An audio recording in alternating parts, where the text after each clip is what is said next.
What is going on, my Houston Texans family? Preseason week 1 has came and gone. And unfortunately, the Houston Texans fall to the Minnesota Vikings 20-10.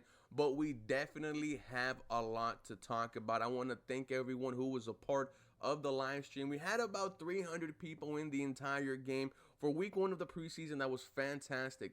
But we are going to talk about yesterday's matchup. My name is Mr. 713. This is the 713 Houston Sportcast, where I drop daily Houston Texans content. So please make sure you guys are following me on Twitter, Instagram, and TikTok for the latest Houston Texans news, rumors, and updates.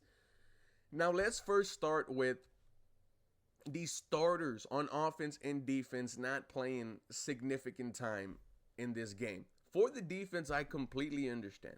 I think the only, kind of starter that did play a lot of football was Tim Settle. But from the defense, I didn't really need to see anything. I know what this unit is, one of the best in the NFL. Speaking of this defense, I got some breaking news from Jordan Schultz. The Houston Texans are signing veteran defensive back Jalen Mills. Now, we don't know what's going on with C.J. Gardner-Johnson yet. We are hearing a lot of conflicting reports. At first, it was a torn ACL.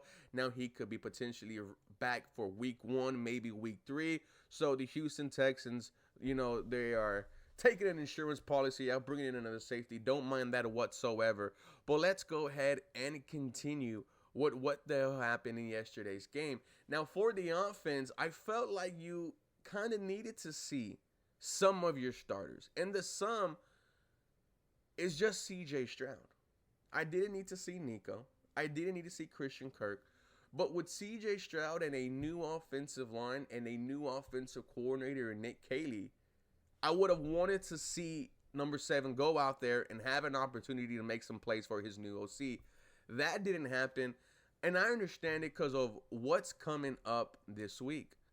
That is joint practice against the Carolina Panthers. I will be there in attendance. I will be letting you guys know what goes on. And we know during those joint practices, that's where we see a lot of, the work between the ones. So maybe that's why the Houston Texans didn't put C.J. Stroud out there. Would have loved to see him out there, though. The offensive line, let's have a conversation.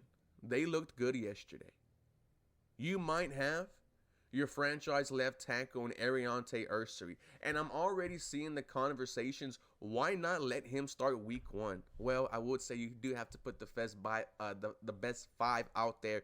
And I think Ariante Ursary, you might need to see him at right tackle for this year. But he looked damn good on the left side. He looked like your future franchise left tackle.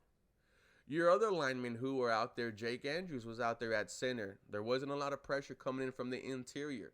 From the right side, there was, and that's where we saw Blake Fisher struggle. Blake Fisher's been struggling. However, in terms of running the football, it was a night and day. I mean, there was multiple times where me and my boy were looking at each other and thinking, if Joe Mixon and Nick Chubb get these type of running lanes, it's going to be trouble. Because Darnray, he wasn't even touched at some points until he, got 4 yards into the Vikings defense. The running game was better. Ariante Ursary is making a name and a case for himself. Confidence-wise, you have to, it has to be on the rise for this offense. Because they did not look bad the first couple of drives out there. Now, this is also without Cam Robinson, Laken Tomlinson, and Titus Howard. So I can't wait to see how this offensive line is going to end up for week 1.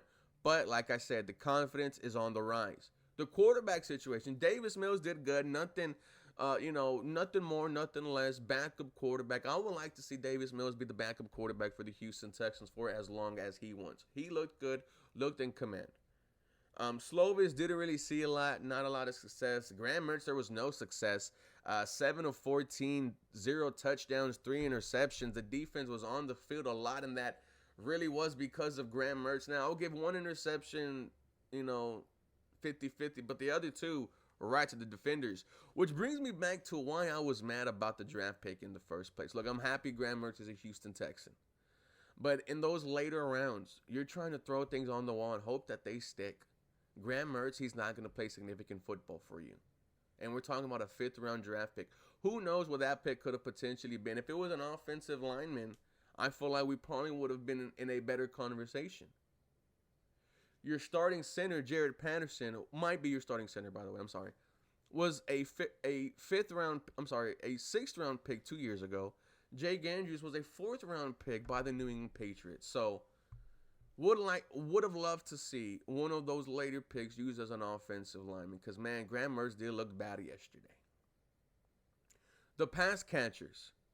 Braxton Berrios, welcome to the Houston Texans. Just think about Christian Kirk being in that role yesterday. Braxton Berrios also looked good in the returning game. This is a veteran, guys, who's been there, done that, all pro. Justin Watson had some moments as well. John Mechie was the leading receiver of the day, and John Mechie had himself a nice game.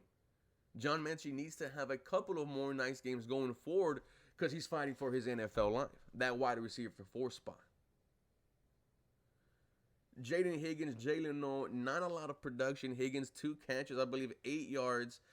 Noel, 2 catches. Let me see, just I could confirm. Jalen Noel, 2 catches, 16 yards. One of them went for a first, broken a couple of tackles. So we saw flashes of these young pass catchers. Want to see more going forward. Switching to the defensive side. You know who looked good today? EJ Speed. EJ Speed looked real good.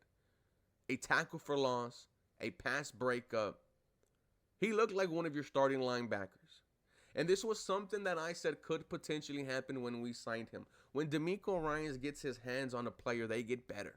Now, this is only preseason week 1, but the last name, Speed, he lives up to the hype. He had a fantastic game. Toma Tagai looked good also. I know he's been here before, but, you know, he had a lot of screen time yesterday. Overall, man, there's not really much you could take away from an ass whooping, but from the preseason, there is some you could take away because you're really only focused on the first quarter, the first 5 minutes. Then you're seeing guys who are fighting for their NFL life. So you guys let me know your thoughts and comments down below. But I think one of the biggest takeaways from the Houston Texans Week 1 preseason matchup against the Vikings is that you might have your starting left tackle of the future in Ariante Ursery, and EJ Speed made his presence felt yesterday in his first game as a Houston Texan. You guys let me know your thoughts and comments on Week 1. My name is Mr. 713. We'll see you guys next time. You'll have a blessed day.